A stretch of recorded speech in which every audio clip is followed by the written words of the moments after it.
haunted house. Did everyone do the research on the penny-leaning guy? Uh-huh. Yeah, so you got all your trackers, right? Yes. Ghost formatting things. We're all set up. All set up? Okay, let's go. No, they said this place was haunted. No, oh my gosh, is that the Ashley slasher? It's that Ashley getting slasher!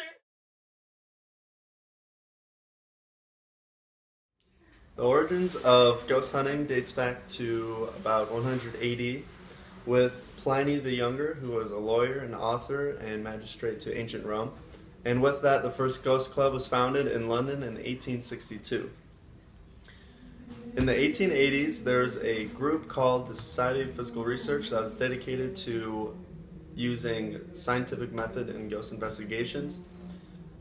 Because ghost hunting was known as a pseudoscience, which is based on pure beliefs. Joseph Glanville, who was a chaplain of King Charles II in the late 1600s, was the earliest known ghost hunter to date.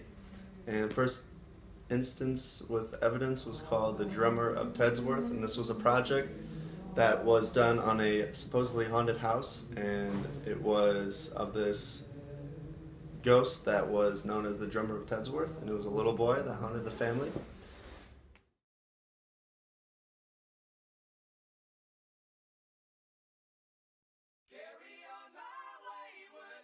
One of the characters of socialization is media and technology, so we are going to be talking about Supernatural. Supernatural is a TV show which is based off of the supernatural aspects of angels, demons, ghosts, vampires, and werewolves.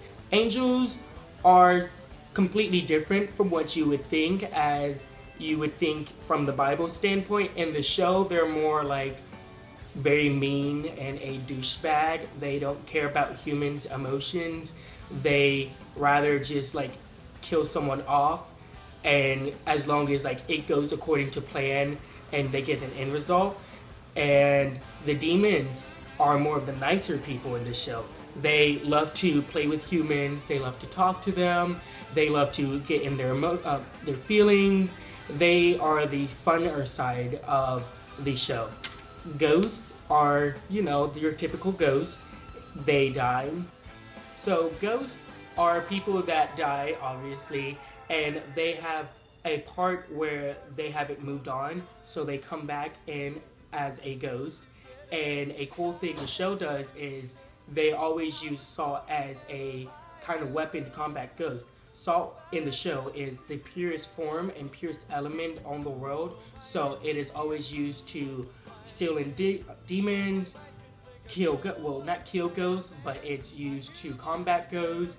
The way you kill ghosts is to salt its bones and set it on fire, and that will send its soul back to wherever they don't know. So that's a fun thing. There are vampires too. Vampires, the only way you would kill a vampire instead of a stake to the heart is to cut off its head and set the body on fire. So many things that has come from this show are such things as like the runes and angelic symbols. Like the one for Enochian to like ward off angels is you would take your blood and you would draw this elaborate symbol on the wall, and then you would press it, and any angels that would be in the room would disappear. And that's because angels are vanity. They are full of themselves. Like I said, they don't care much about humans. They just want to see the outcome. And then demons is a thing called the devil's trap, which you'll see in the show looks like a pentagram, but actually it's a devil's trap which keeps the devils in. So a lot of the things around social media are coming from this show, which like you can see a lot of people talk about salt, iron, devil's traps. There's a lot of things like tattoos that come from the show. Dean and Sam, one of the main characters, they have the devil's trap tattooed onto their chest, and a lot of people, super fans, will get the same tattoos onto themselves. Another thing the show touches on is religion. It's a big factor in this show. It touches the Bible, the Quran, the Torah, and it goes even into African religion, Japanese religion, Eastern, Asian, European, all those types of religion.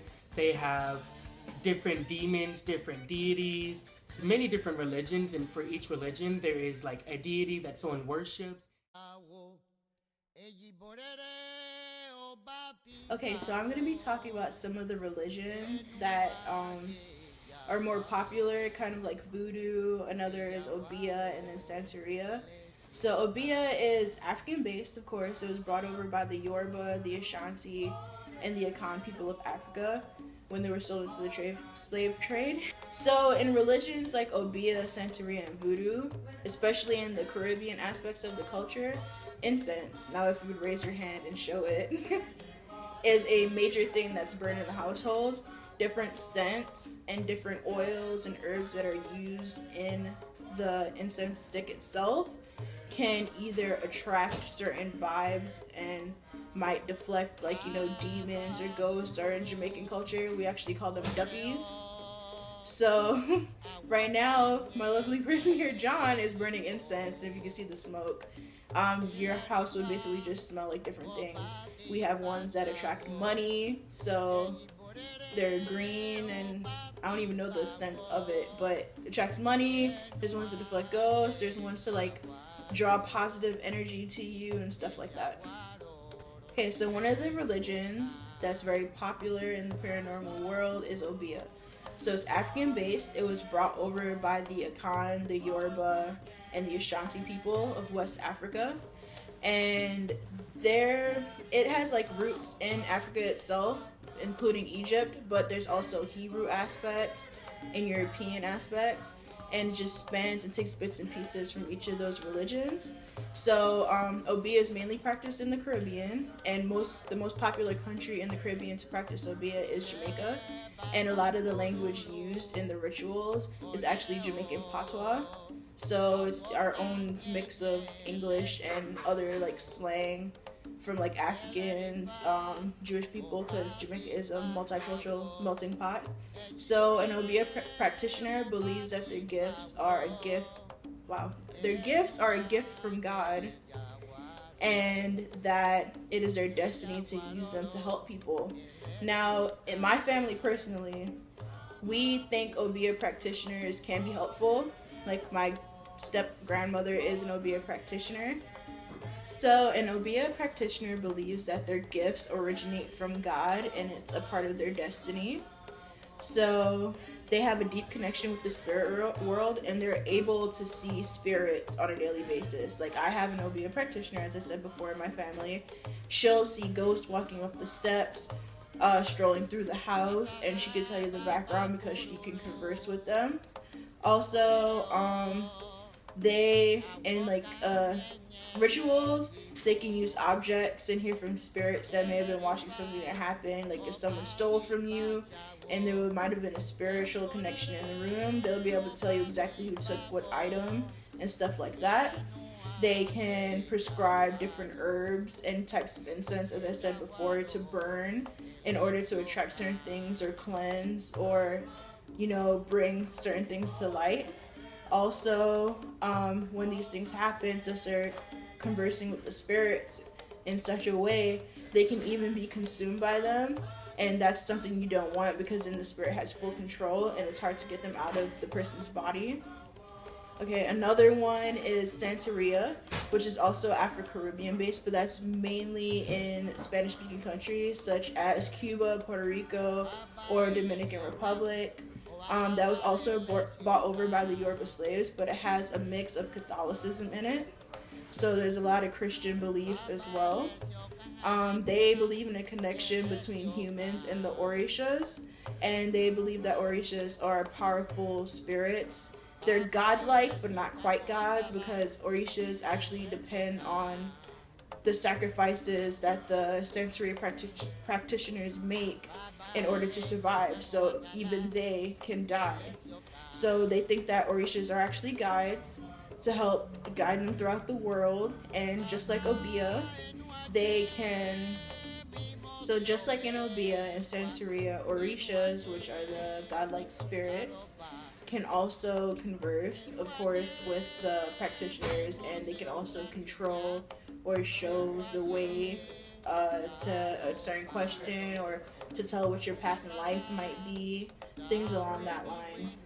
So as far as rituals, other than the burning of incense and, different things like burying things around the yard or doing things a number of times to bring about good luck, as I said before, or cleansing spirits, they all have kind of like circles where the practitioners or members of the family who need something will visit I guess you could call them a shaman or a shaman, however the hell you say it. The Salem witch trials were one of America's most infamous events. In 1692 in Massachusetts, over 200 were accused and 19 were hanged. The fear of the devil and the occult became an answer to explain the unknown behavior and misfortunes that plagued the citizens. Tales from Tituba, in a combination of water that contained the same chemical components of LSD, and ergot, the fungus found in the rye which they used to make their bread, which was later discovered to cause hallucinations and convulsions. The Salem witch trials are a prime example of the three perspectives of sociology. From a functionalist perspective, the home structure was now interrupted. Women were no longer filling their roles for cooking, cleaning, or even taking care of children. Also, children's misbehavior added to the chaos. As fear set into the villages, there were soon more issues of conflict between men versus women, as men's accusations are more likely to be believed than women's. The same goes for a slave against someone who's considered free. In the example of Tituba, who was later killed after children accused her of being a witch. The same went for children versus older single women. They are already outcasts in society since they are most likely still unmarried and easy targets. This is where we believe the witch persona came from in the beginning. From an interactionalist perspective, any small dispute between families, such as a family feud, would easily turn into false accusations, or even people taking advantage of the hysteria and placing curses upon the families. All of this added together created a placebo effect, which affected everyone and just consumed the entire mindset.